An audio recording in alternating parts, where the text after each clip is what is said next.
The stars looked different from the edge of the galaxy.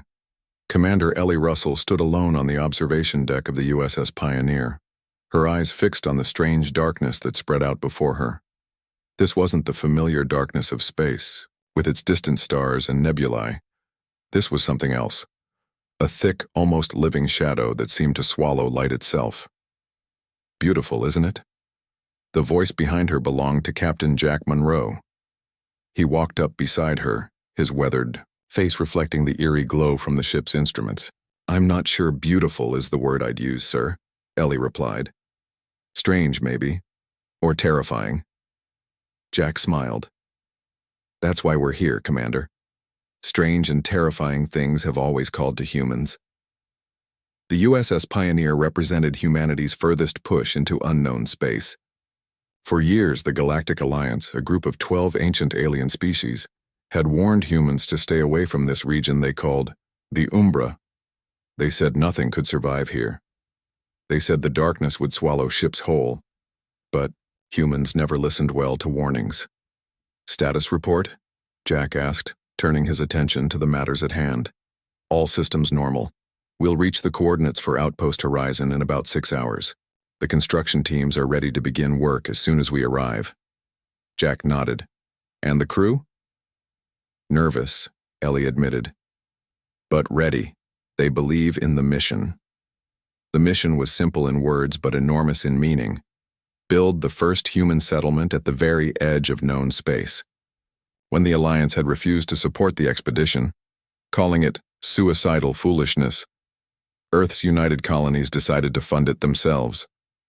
The ship hummed around them, a comforting sound that had become familiar over the 3-month journey from Earth. 400 men and women lived aboard the Pioneer, each chosen for their skills and their courage. They would be the first to see if humans could truly live where no one else dared to go. "Captain Monroe to the bridge," came a voice, over the ship's speakers. "We have something on sensors you should see." Jack gave Ellie a quick nod and they walked together to the bridge. The doors slid open to reveal a large circular room filled with screens and control panels. The crew worked quietly at their stations, their faces lit by the glow of their displays. Science Officer Alan Wright looked up as they entered. His usually calm face showed worry. "Captain, we're picking up some strange energy readings ahead." "Defined strange, Officer Wright," Jack said, moving to the main display. "Unlike anything in our database, sir. They seem to pulse at irregular intervals, almost like—" He paused, searching for the right words. "Almost like they're breathing." Ellie felt a chill run down her spine. "Source?" "That's the thing, Commander. There's nothing there. At least, nothing we can see or detect apart from these energy pulses." Jack studied the readings for a long moment. "Spark? Analysis?" The ship's AI responded in its smooth, gender-neutral voice. "Insufficient data for complete analysis, Captain. The energy signature does not match any known natural phenomenon or technology." "Is it dangerous?" Jack asked. "Unknown," Spark replied. "However, I detect no immediate threat to ship systems." Alan Wright touched his screen, bringing up more details. "Whatever it is, it's beautiful from a scientific perspective. Look at these patterns. They're complex but not random. There's something almost intelligent about them." Ellie studied the display. The energy appeared as waves of blue and purple light, flowing and changing in ways that did seem purposeful rather than chaotic. Could it be a communication attempt? She asked. "From who?" Jack wondered aloud. "The Alliance swears nothing lives out here." "The Alliance has been wrong before," Ellie reminded him. The ship suddenly shuddered, throwing several crew members against their stations. Red alert warnings flashed on every screen. "Report," Jack commanded, steadying himself against a railing. Something's attached itself to the outer hull. "Deck 7, called out Security Chief Dan Harris from his station. "Mass readings are significant but inconsistent. It wasn't there a second ago, just appeared out of nowhere." "Spark visual," Jack ordered. A screen lit up showing the exterior of the ship. At first, Ellie saw nothing unusual, then she noticed it, a patch of deeper darkness against the hull like a shadow but somehow solid. It moved slightly, flowing across the metal surface. What the hell is that? Jack whispered. It's absorbing our sensor scans, Alan reported, his fingers flying over his controls. That's why the mass readings keep changing. But it's not damaging the hull, at least not yet. Security teams to Deck 7, full containment protocols, Jack ordered. Ellie, you're with me. Let's go see our visitor. As they hurried from the bridge, Ellie felt her heart pounding. This was why they had come, wasn't it? To discover the unknown, to find what lived in the darkness that everyone else feared.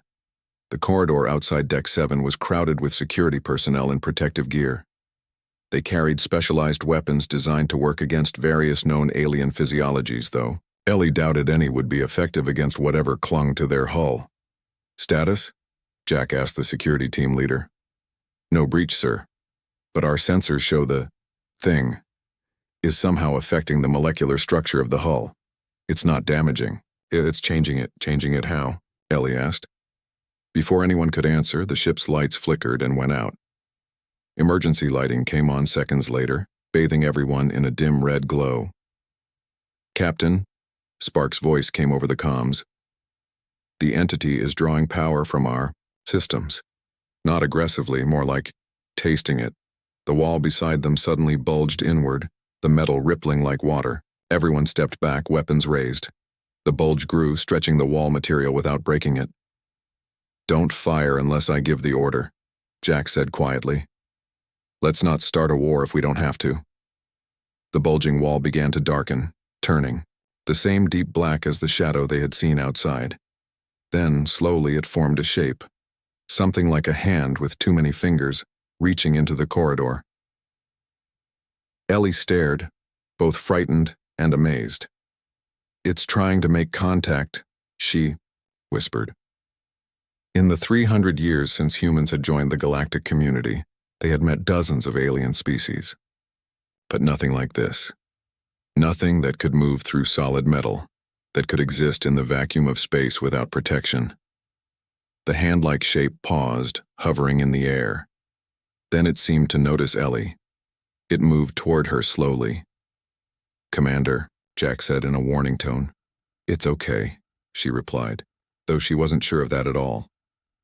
She stepped forward, her own hand raised palm outward in a universal gesture of peaceful contact. The shadow fingers touched her hand. Ellie gasped as a cold sensation spread up her arm, followed by warmth. And then, suddenly, she could feel something else. Not with her body, but with her mind. Curiosity, wonder, intelligence. Hello, she said softly. We come as friends. The shadow hand withdrew slightly, then formed new shapes, complex patterns that shifted and changed too quickly to follow. The lights in the corridor flickered again. I think, Ellie said slowly, this is just the beginning. 3 weeks passed since the shadow being touched Ellie's hand. The crew of the USS Pioneer had worked day and night to build Outpost Horizon on a small, rocky moon orbiting a gas giant. The outpost consisted of dome-shaped buildings connected by enclosed walkways designed to withstand the harsh conditions of the galaxy's edge. Engineer Kate Winters walked through the main lab, checking readings on her tablet. Something strange was happening to their equipment.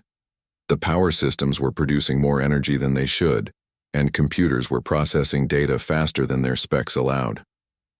It doesn't make sense, Kate said to Alan Wright, who was studying energy patterns on a large screen. It's like the laws of physics work differently out here. Alan nodded, his eyes not leaving the screen. I think they do. The Alliance told us nothing could survive here. But they were wrong. Their technology fails, but ours adapts. Kate ran her hand over a humming generator. It's not just adapting, it's improving. Outside the lab window, the gas giant filled half the sky, its swirling surface glowing with purples and blues. Beyond it stretched the darkness, deeper than normal space. The crew had named this region the Veil, the place where known space ended and something else began. In another part of the outpost, Security Chief Dan Harris walked the perimeter, checking the sensors. Unlike the others, Dan preferred to work alone. He'd been the first to volunteer for this mission, seeking the edge of known space for his own reasons. As he turned a corner, he noticed a patch of shadow where there shouldn't be one. It moved slightly, sliding along the wall. Dan's hand moved to his weapon, but he stopped himself. Over the past weeks, the shadow beings had appeared regularly around the outpost. Captain Monroe had established a non-aggression policy. They would observe but not interfere unless threatened. This shadow seemed different, though. It moved with more purpose, and as Dan watched, it took on a more solid form. Still black as space itself, but with defined edges. "I can see you," Dan said quietly. The shadow stopped moving. Then, slowly, it extended a part of itself toward Dan, similar to how the first one had reached for Ellie on the ship. Instead of backing away, Dan reached out his hand. "I'm not afraid," he said, though his heart beat faster. When the shadow touched him, Dan gasped. Cold flowed up his arm, but it didn't hurt. Then came a flood of feelings. Not thoughts exactly, but emotions and impressions that somehow formed meanings in his mind. Curiosity, wonder, greeting. "Hello," Dan replied, surprised to find himself smiling. "I'm Dan." The shadow pulsed, and Dan felt a new impression. Name. It wasn't asking his name. It was giving its own. But it wasn't a word, more like a feeling of identity that Dan's mind couldn't quite translate. "I think I'll call you Umbral," Dan said. "If that's okay." The shadow, Umbral, pulsed again. Agreement. Satisfaction. Dan tapped his comm badge. "Harris to command. You're going to want to see this." Within an hour, the main conference room filled with senior staff. Captain Monroe sat at the head of the table while Dan explained what had happened.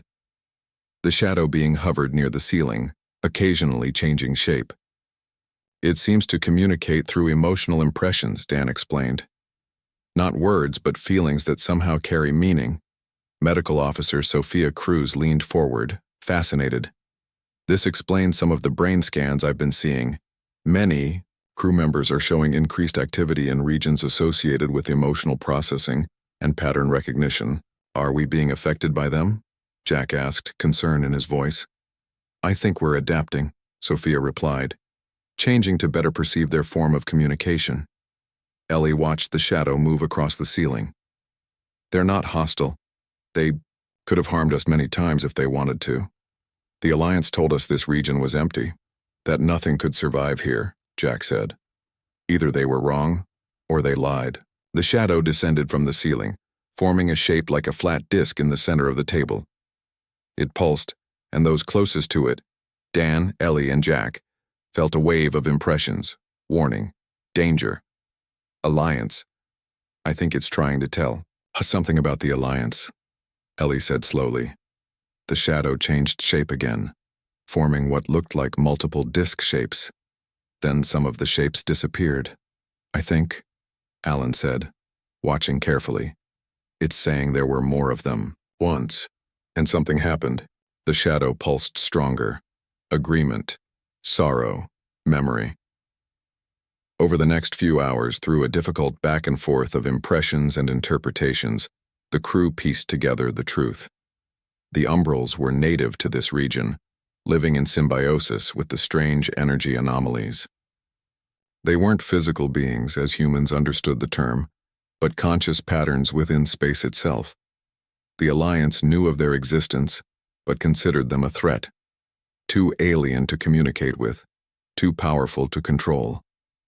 They had established a quarantine zone, not to protect other species, but to contain what they couldn't understand. "That's why your technology works here and theirs doesn't," Kate realized, after the Umbral showed them impressions of Alliance ships failing in the fail. "You've adapted to their presence. You've learned to work with them instead of fighting them." The Umbral pulsed. Harmony. Adaptation. Hope. "They hope we can be different," Dan translated. "Different from the Alliance." 2 days later, Sophia requested an emergency meeting with Captain Monroe and Commander Russell. Her face was serious as she displayed brain scans on the screen in the medical bay. "I've been monitoring the crew's neural patterns since we arrived," she explained. The changes are accelerating. Look at these readings from Dan, who's had the most contact with the umbrals. The scans showed bright areas of activity in parts of the brain that normally showed minimal function. Is it dangerous? Jack asked.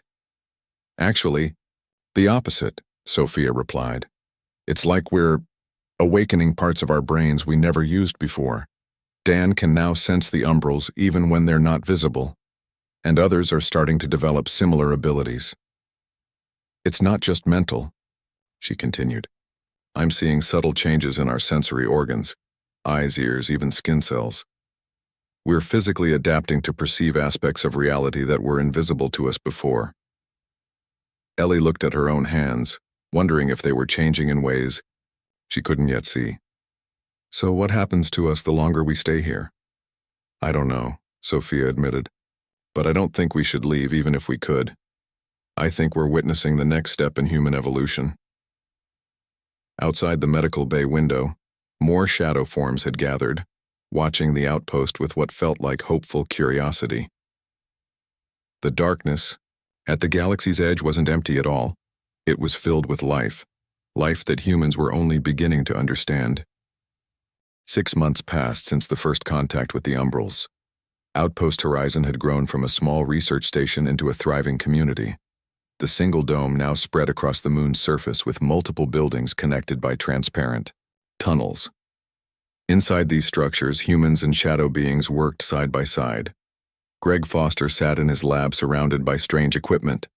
As the communications specialist, he had spent months trying to improve how humans and umbrals talked to each other.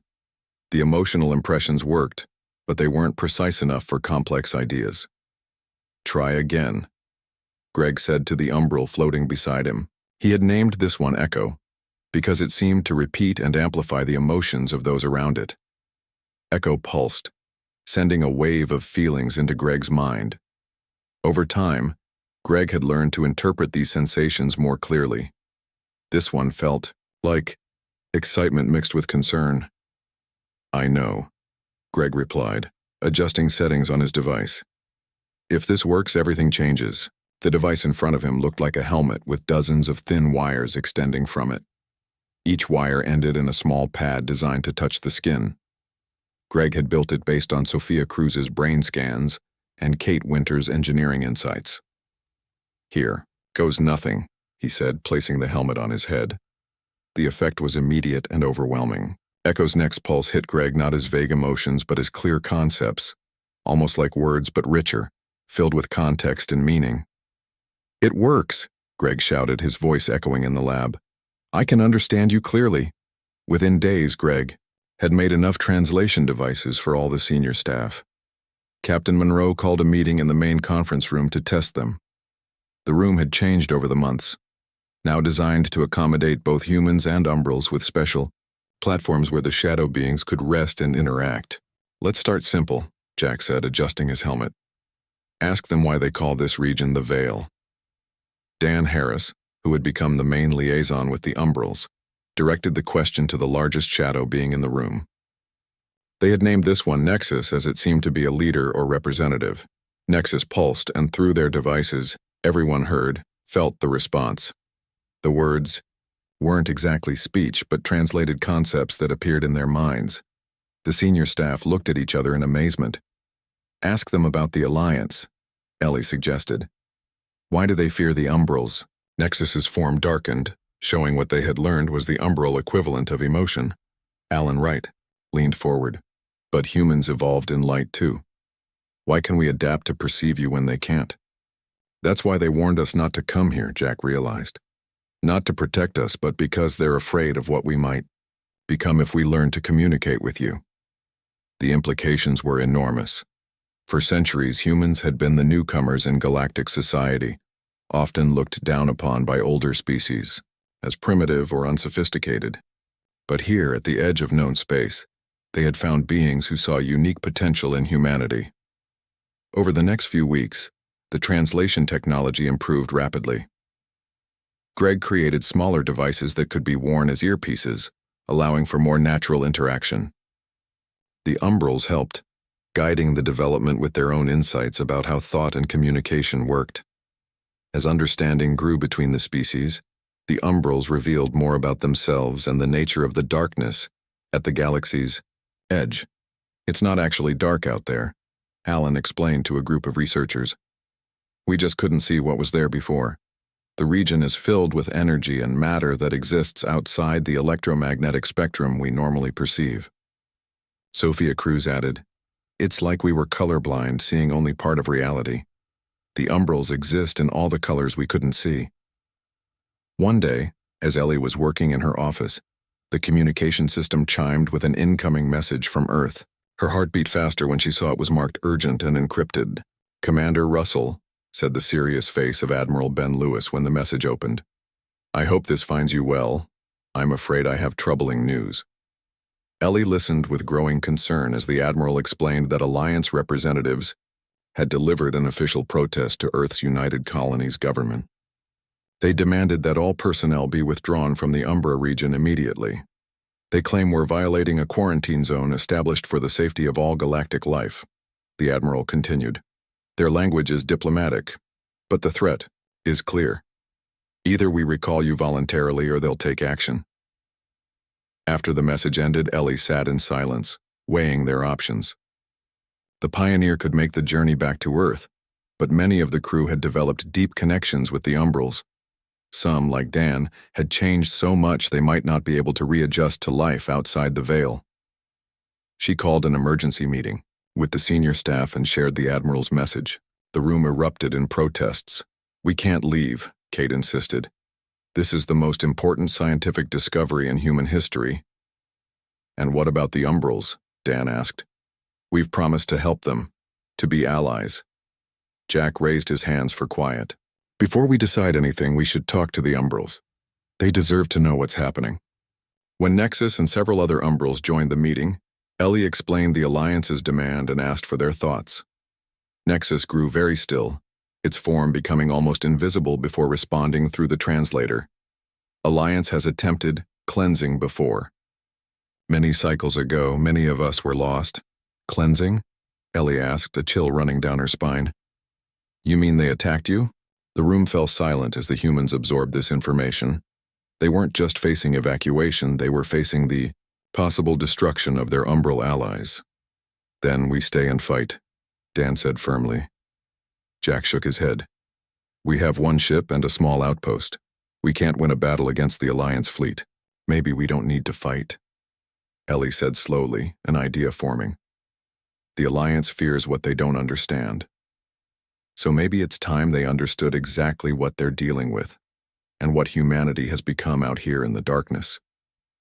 A fleet of Alliance warships appeared at the edge of the system 1 week later. Their sleek, crystalline forms glittered against the backdrop of space, weapons systems glowing with stored energy.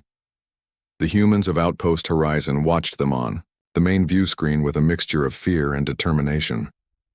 7 ships, Jack said quietly. More than enough to wipe us out. A second fleet appeared shortly after, smaller but no less impressive. These ships bore the insignia of Earth's United Colonies, 5 vessels led by the flagship UC Defender. A transmission came through immediately. This is Admiral Victor Lee of the United Colonies Defense Fleet, said a stern-faced man with gray hair and sharp eyes. I've been ordered to evacuate Outpost Horizon before the Alliance forces take action. Jack stepped forward. Admiral, this is Captain Monroe. We appreciate the rescue attempt, but my crew and I have decided to remain at our post. The Admiral's expression darkened. Captain, this isn't a request. The Alliance has declared this region off limits to all biological life forms. They're prepared to destroy the outpost if necessary. With all due respect, sir, Ellie joined Jack in front of the screen. There's something the Alliance doesn't know. Something they need to understand before they take any action. Over the next hour, Ellie and Jack explained everything they had, learned about the Umbrals and the true nature of the Veil. They sent data, research findings, and even recordings of interactions with their shadow allies. Admiral Lee listened with growing astonishment. You're telling me these beings have been here all along? And the Alliance knows about them? He asked finally. Yes, Jack confirmed. They've been hiding the truth because they fear what they don't understand. And they fear what humans might become if we form an alliance with the Umbrals. The Admiral was silent for a long moment. I need to see proof. Real proof, not just data and recordings. Then come to the outpost, Ellie suggested. Meet the Umbrals yourself. After a tense discussion with his officers, Admiral Lee agreed to shuttle down to Outpost Horizon with a small security team. When they arrived, the humans of the outpost were waiting, along with dozens of umbral beings floating around them like living shadows. The security team raised their weapons instinctively, but the Admiral motioned for them to stand down. These are the Umbrals, Jack said, gesturing to the shadow forms. They've been helping us understand this region of space. One of the larger shadow forms, Nexus, moved forward. Admiral Lee flinched slightly but held his ground as the being hovered before him. Ellie handed the Admiral a translation earpiece. This will help you understand them. Lee placed it in his ear with obvious reluctance. Immediately Nexus pulsed, sending a greeting directly into the Admiral's mind. The Admiral's eyes widened. It spoke to me. In my mind. That's how they communicate, Dan explained. Through emotional and conceptual impressions that our technology translates. Meanwhile, Kate Winters and her engineering team were preparing something special with the help of several Umbrals. In the main power center of the outpost, they made final adjustments to a complex array of equipment. If this works, Kate said, to Alan, who was helping calibrate the system, it should create a visible demonstration of the symbiotic relationship between humans and Umbrals. And if it doesn't work? Alan asked. Kate gave a grim smile. Then we'd better hope the Admiral is very persuasive with the Alliance fleet. After showing Admiral Lee the research facilities and explaining their discoveries, Jack led him to the main observation dome. The transparent ceiling offered a clear view of space above them, and the two fleets of ships holding position nearby. What you're about to see, Jack said, is the result of 6 months of cooperation between our species. It's proof that humans and Umbrals together can achieve things neither of us could accomplish alone. He nodded to Kate, who activated her equipment. Outside the dome, the darkness began to change. Waves of energy, normally invisible to human eyes, became visible as flowing rivers of purple, blue, and green light. The energy surrounded the outpost in complex, beautiful patterns that pulsed with life. The Umbrals moved through these energy patterns, shaping and directing them with precise control. Soon the display expanded, growing larger and more intricate until it enveloped not just the outpost but extended far into space, clearly visible to the waiting ships. What am I seeing? The Admiral asked, his voice hushed with awe. The true nature of the veil, Ellie explained. The Umbrals exist in symbiosis with these energy fields. They process and stabilize the energy, preventing destructive waves from propagating through space. Destructive waves? The Admiral asked. Alan stepped forward. Yes, sir. Our research shows that without the Umbral's influence, these energy patterns would eventually reach Alliance territory and beyond, causing massive disruptions in spacetime. The Umbrals aren't a threat. They're essential to the stability of the entire galaxy. The Admiral watched the display for a long moment. And humans can work with them in ways the Alliance species can't. Exactly, Jack confirmed. Our adaptability, our capacity to perceive beyond our natural senses, it makes us uniquely suited to bridge the gap between the physical and non-physical realms of existence. Admiral Lee's comm device chimed. The Alliance commander is demanding to know what's happening, he said after checking the message. They can see the energy display from their ships. Good, Ellie said. Tell them we're ready to talk. All of us, humans and Umbrals together. The next hours were tense as Admiral Lee opened diplomatic channels with the Alliance fleet. He presented the findings from Outpost Horizon and emphasized that the human presence in the Veil was beneficial to galactic stability. The Alliance commander was skeptical at first, but the ongoing energy display, visible proof of cooperation between humans and Umbrals, was difficult to dismiss. Finally, after lengthy negotiations, the Alliance commander agreed to a temporary cessation of hostilities and to open formal diplomatic channels. It wasn't peace, but it was a beginning. As the threat of immediate destruction passed, the crew of Outpost Horizon gathered in the main hall to celebrate. Humans and umbrals mingled together, their forms starkly different, but their emotions resonating, in harmony. "This is just the first step," Jack said to Ellie as they watched the celebration. "The Alliance won't change overnight. They've feared the darkness for too long." Ellie nodded. "But now they've seen what's possible. They've seen that there are different ways of being, different forms of life and intelligence. And they've seen that humans can thrive where others feared to go." Outside the dome, the energy patterns continued to shimmer and flow, a visible reminder that the darkness at the galaxy's edge wasn't empty at all.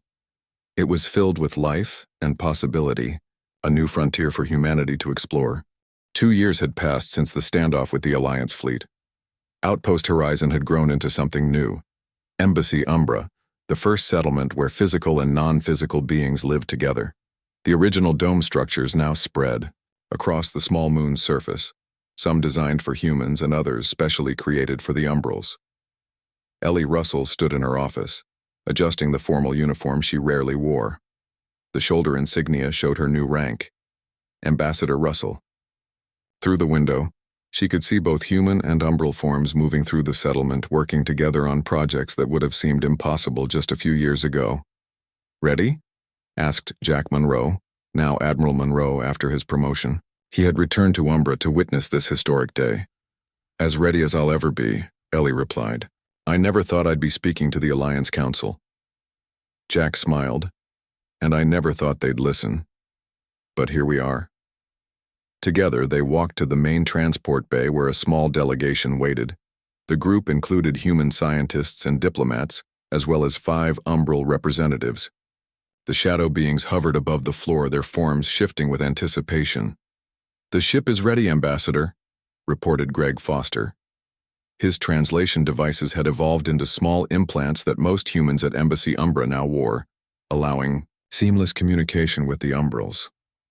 "Remember," Sophia Cruz said quietly, "some of the council members have never seen an umbral before. They may react with fear at first." Nexus, the largest of the umbral representatives, pulsed gently. The journey to Alliance space took 3 days aboard the diplomatic vessel UC Harmony. As they approached the massive space station that housed the Alliance Council, Ellie felt a wave of nervousness. The 12 ancient species that formed the Alliance had governed galactic affairs for millennia. Today, they would face something that challenged their fundamental understanding of life itself. The council chamber was enormous, with curved walls rising to a high ceiling decorated with symbols from each member species. The councilors sat in elevated seats arranged in a semicircle. Most were humanoid, though with striking differences. Some had multiple limbs, others had skin in colors humans had no names for, and a few appeared to be made of living crystal. As Ellie led her delegation into the chamber, she could see the councilors tense. Some leaned away, others whispered to their aides. The umbrals floated behind the humans, their dark forms stark against the bright white walls.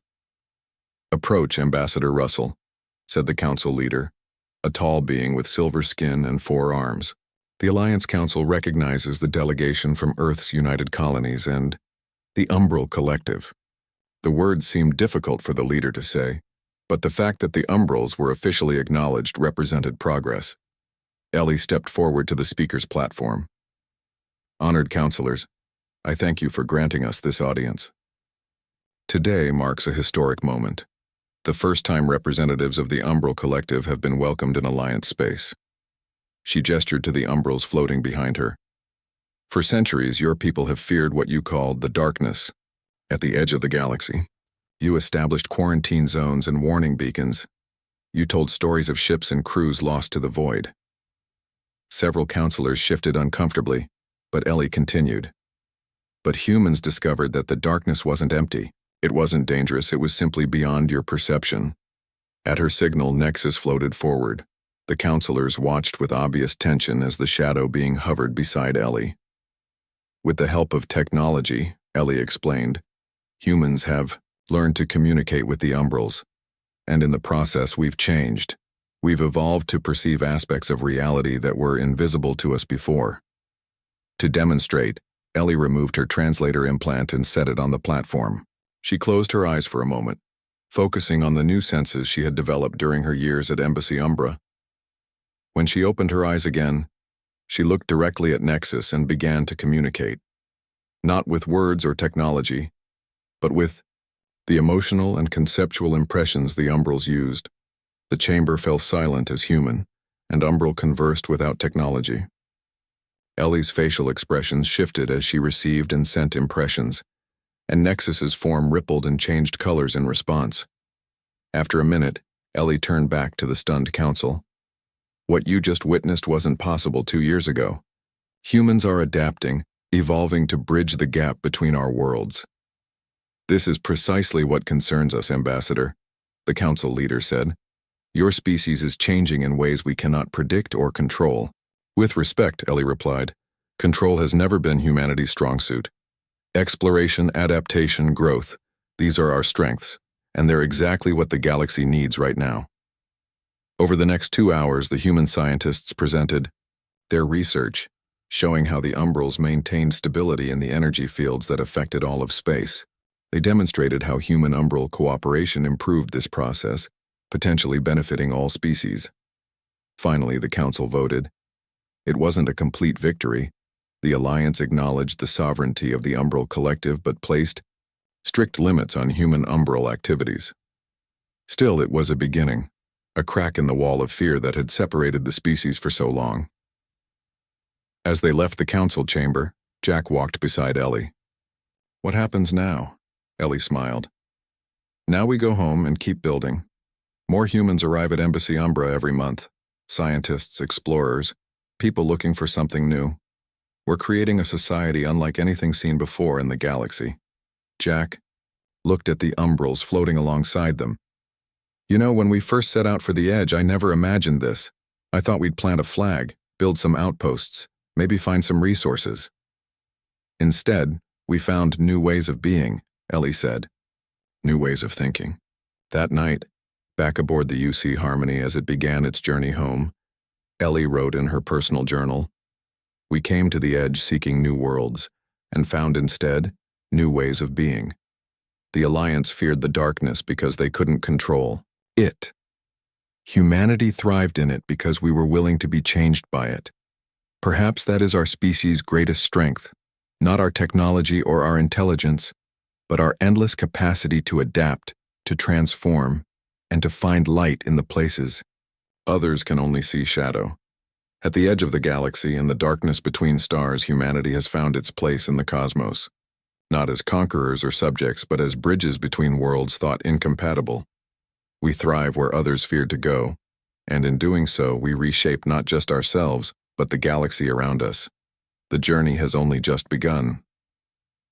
Outside the ship's window, space stretched endlessly. But Ellie could now see what others couldn't. The subtle patterns of energy flowing through the void, the delicate balance maintained by beings most species never knew existed. And among those patterns, the shadow forms of Umbrals who had chosen to travel with the humans, curious about what lay beyond their home. The darkness at the galaxy's edge wasn't darkness at all. It was simply the beginning of something new, something wonderful, waiting to be discovered by those brave enough to look deeper.